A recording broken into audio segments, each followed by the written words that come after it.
My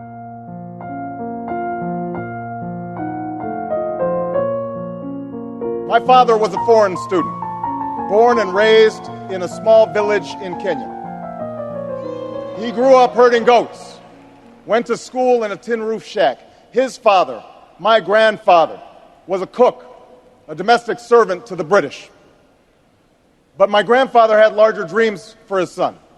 Through hard work and perseverance, my father got a scholarship to study in a magical place, America, that shone as a beacon of freedom and opportunity to so many who had come before. While studying here, my father met my mother. She was born in a town on the other side of the world, in Kansas.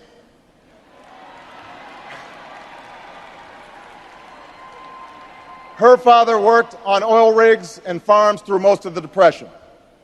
The day after Pearl Harbor, my grandfather signed up for duty, joined Patton's army, marched across Europe. Back home, my grandmother raised a baby and went to work on a bomber assembly line. After the war, they studied on the GI Bill, bought a house through FHA, and later moved west, all the way to Hawaii in search of opportunity. And they too had big dreams for their daughter. A common dream born of two continents. My parents shared not only an improbable love, they shared an abiding faith in the possibilities of this nation. They would give me an African name, Barak, or Blessed, believing that in a tolerant America, your name is no barrier to success. They imagined me going to the best schools in the land, even though they weren't rich, because in a generous America, you don't have to be rich to achieve your potential. They're both passed away now. And yet I know that on this night, they look down on me with great pride. They stand here, and I stand here today, grateful for the diversity of my heritage, aware that my parents' dreams live on in my two precious daughters. I stand here knowing that my story is part of the larger American story, that I owe a debt to all of those who came before me, and that in no other country on earth is my story even possible.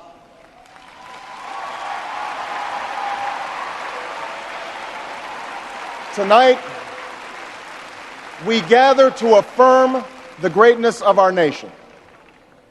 Not because of the height of our skyscrapers, or the power of our military, or the size of our economy.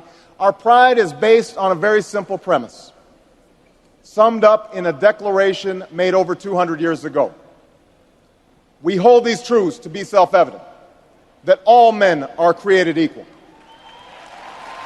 that they are endowed by their Creator with certain inalienable rights, that among these are life, liberty, and the pursuit of happiness. That is the true genius of America. A faith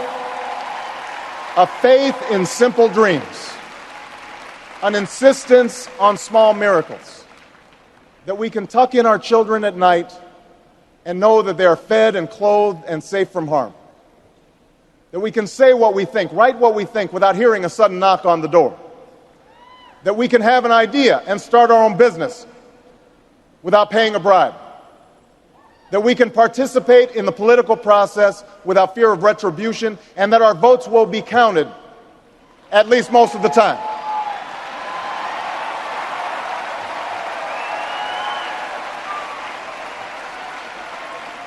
This year, in this election, we are called to reaffirm our values and our commitments, to hold them against a hard reality, and see how we're measuring up to the legacy of our forebears and the promise of future generations. And fellow Americans, Democrats, Republicans, Independents, I say to you tonight, we have more work to do. More work to do for the workers I met in Galesburg, Illinois, who are losing their union jobs at the Maytag plant that's moving to Mexico, and now are having to compete with their own children for jobs that pay $7 an hour. More to do for the father that I met who was losing his job and choking back the tears, wondering how he would pay $4,500 a month for the drugs his son needs without the health benefits that he counted on. more to do for the young woman in East St. Louis, and thousands more like her who has the grades, has the drive, has the will, but doesn't have the money to go to college. Now, don't get me wrong. The people I meet in small towns and big cities, in diners and office parks, they don't expect government to solve all their problems. They know they have to work hard to get ahead, and they want to. Go into the collar counties around Chicago, and people will tell you they don't want their tax money wasted by a welfare agency or by the Pentagon. Go into any inner city neighborhood, and folks will tell you that government alone can't teach our kids to learn. They know that parents have to teach, that children can't achieve unless we raise their expectations and turn off the television sets and eradicate the slander that says a black youth with a book is acting white. They know those things.